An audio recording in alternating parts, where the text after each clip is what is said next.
Gege just introduced the next strongest sorcerer in Jujutsu Kaisen history. Imagine the raw physical power of Maki and Toji with the curse energy of Yuta. Well, you don't need to imagine it. Tsurugi Okkotsu just might become that broken. And the way things are looking, we need this. Ever since Gege dropped the reveal of aliens powerful enough to rival Sukuna, the balance of the world has shifted. Nature always restored itself through fate and heavenly restriction, creating new powers whenever needed. But this time, instead of the 6 eyes, we're about to witness something completely different. A new evolution of Jujutsu Sorcery itself. And it's all going to stem from Maru. Yep, the alien boy from outer space is going to propel Jujutsu even further, helping the Okkotsu sibling break barriers, even achieving what their grandparents couldn't. But to understand how, we first come to the confirmation of Maru's true identity. The intel embargo is finally lifted. However, like I mentioned before, these aliens went ahead with a two-pronged approach. They sent Maru and his twin Cross, each going down a different route. Cross' primary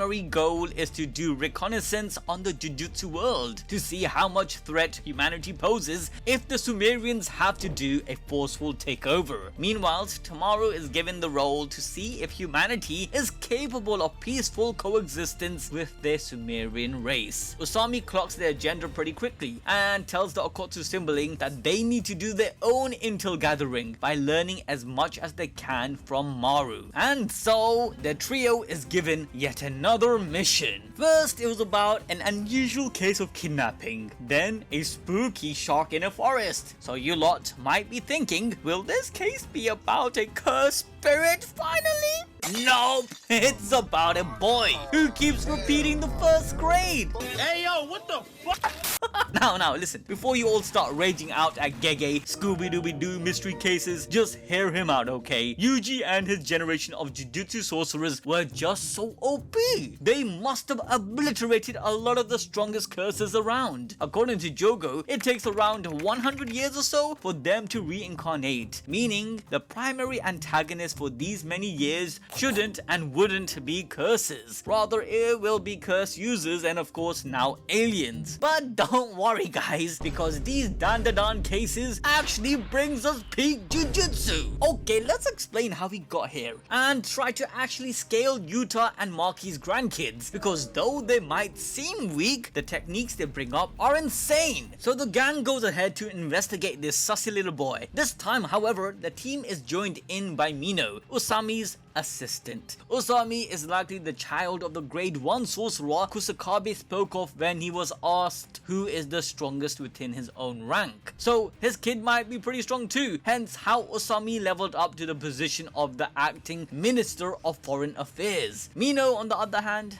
yeah, he can put up barriers, you know. Look, he's more for info gathering. In fact, Mino breaks down that the kid in question might actually be a curse user posing as a child, whilst killing the families of the original students who were supposed to enroll. Maru, just observing, is absolutely clueless on what's going on, but his relationship with the Okkotsu sibling seems to be getting more natural as he reveals his age in human years, being 19. Yep, he's their senpai. He drops some Sumerian lore as well, confirming that there are different type of people within their race, which we have actually seen, like the Sukuna looking leader who has horns. Then there's the Tengen Toe Stob, and of course our twins with their third eyes. However, Maru does point out that most of the Sumerians look like Tsurugi and Yuka, i.e. normal humanoids. Now Gege is trying to build a theme here. Much like his original Jujutsu Kaisen, we had Yuji pair off with Megumi at the start to build their dynamic. Likewise, we see the same happening with Tsurugi and Maru. As Yuka and Mino head off to investigate the sussy boy's current home, the other two apprehend him after school. Now, looking at Tsurugi's face, anyone would run, and so the boy does. However, when the kid trips over, a guardian spirit appears over him. Yep, it would seem we have another Yuta Rika situation. Now, a key point to note is that this is the first time we see Maru interact with a cursed spirit, and he calls them Kalyans. Now, at first, that sounds like some random alien slang, but trust me, Gege knew exactly what he was doing. Kalyan isn't a made-up word. In Sanskrit and Hindu mythology, Kalyana Kana literally means blessing, well-being, or divine prosperity. In a way, it seems this Sumerian is honoring the curse, or at least, hold it as some sacred entity. We also have to remember these guardian curses, like Rika, are usually stemmed from vengeful curse spirits, who later are tamed into some sort of shikigami. Maru's people might actually have an in-depth knowledge about them and have abilities like the 10 shadow technique. Seeing how Maru is getting very close to Tsurugi, this technique could then be taught to him. But there is also another way to look at it. In Jujutsu Kaisen, humans see curses as abominations, fragment of our own fear, anger and despair. Yet it could be that the Sumerians see them as spiritual beings, each with purpose, hierarchy and meaning. Where curses aren't evil, they are necessary. Regardless, this kid reveals his name to be Masayoshi, and that 3 years ago his mama died becoming a ghost. With her help, she made it possible for him to repeat school. As they head to his home, lo and behold, they find his mother's corpse, which he poorly buried. Everything seems to add up. Again, Yuta-Rika situation. Tsurugi even name drops his granddaddy, reminding us of this similarity. But no, this boy is sus. Remember Yuka and Mino, who also went to the boy's house? Yeah, they are actually in a different location to the one this kid brought us to. And what did they find? More dead bodies. This boy is a serial killer. Poor Maru is here trying to cheer up this kid, telling his whole life story about losing his home, wanting a friend, a neighbor to fill the hole in his heart. He even goes ahead and requests Masayoshi to be that friend. Sadly, the moment Yuka calls and exposes everything, Masayoshi reveals he is not even a boy. He's a straight up unk. Actually, I can't even call him that. At this point, he's a granddad. Now remember, Tsurugi really wanted to avoid a war with the aliens. Heeding from Maru's words of him being connected to his brother, Tsurugi wanted to make sure that any mission going forwards, Maru will be safe and not have to use his power. Yeah, he's knocked out, and we know his third eye is connecting him to his brother as we speak. Everything around him starts levitating. His powers even extends to a nearby home of a girl and her mom. No, I can't lie. Initially, I thought this was a flashback. Yeah, I'm a bit stupid, I know. There's no black highlights in the back of this page. But still, I thought it was a Maru flashback, and somehow in Sumeria, he had unlocked his powers and he was gonna evolve in some shit. You know, what was I smoking, alright? Man, what the f is you talking about? Was that? I'm sorry, man. But anyways, as Maru takes his nap, whilst likely charging up an upcoming nuke, we get peak Jujutsu Kaisen combat. This curse user's power is insane! With the help of his guardian spirit, he can stitch up any skin of the dead around himself to shapeshift. I feel like Gege is trying to tell us something. Last mission, we had a curse user who could transform into anything he wore, i.e. the shark. Now, this old man can do something similar. Imagine digging up Gojo's corpse and wearing his skin. Although at this point it should be disintegrated, but yeah. The cursed spirit is called Maternal Wraith and has mother written on its apron, along with wielding a giant sewing needle for its weapon. So no doubt that the old man's story about his mother dying and becoming his guardian spirit holds some truth. Due to his old age, my guy lost his marbles more than one way, and now wants to feel alive again by reliving his good old days when he was a child going to school. With that said, Tsurugi states he is strong and has the skills to be a grade 1, but my boy is Maki and Yuta's grandkid. He is from the Big 3 clan, and so, even though he has zero curse energy, Tsurugi used cursed energy. That doesn't make no sense.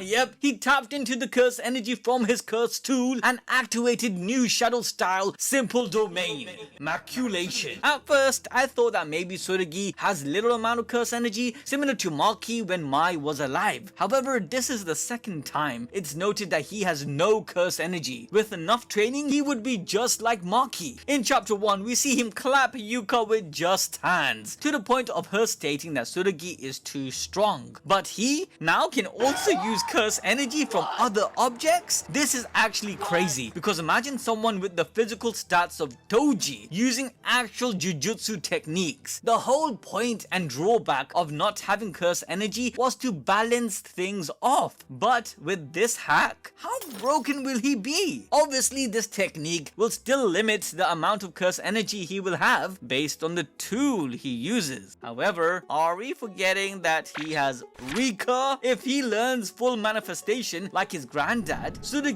should be able to access Rika's curse energy. This kid might actually become broken. Now, the simple domain maculation literally gives Tsurugi a fully automatic attack interception against anything that enters his circle. In effect, he was able to dodge and push back against his grade 1 sorcerer. To put things into perspective, imagine the level of Nanami, Yaga, Todo, or any one of these guys fighting alongside a cursed spirit. Yet Tsurugi's technique is able to fend both of them off like it's nothing. As long as my boy is within his simple domain, he seems untouchable. At this point, Yuka and Mino finally arrive, with the latter doing all that he can do. You know, barriers. Okay, poor Mino. He's still important, alright? Yuka then surprisingly jumps in using her biting twist technique. In chapter 1, we had seen her use this against the kidnapper, who explained that Yuka is able to use a martial art Keishoken strike with curse energy imbued into it. Their combination and teamwork is incredible. The old man even points out that instead of addition, it's like multiplication. And so together, the Okkotsu siblings obliterate the old man and his Walmart Rika. It turns out they weren't even fighting him. They were just going at it with the cursed spirit, who also can be shapeshifted into the skin it wears. The old man quickly disabled the duo with his sharp needles poking into their bodies. It seems like everything is about to be over. They got ganked, they got duped, it's basically done. Maki and Yuta's grandkids got outplayed. But wait, as rubbles and bones float around, everyone starts to feel a sinister energy. I think Maru's third eye is done charging up, guys. It looks like the very thing Tsurugi was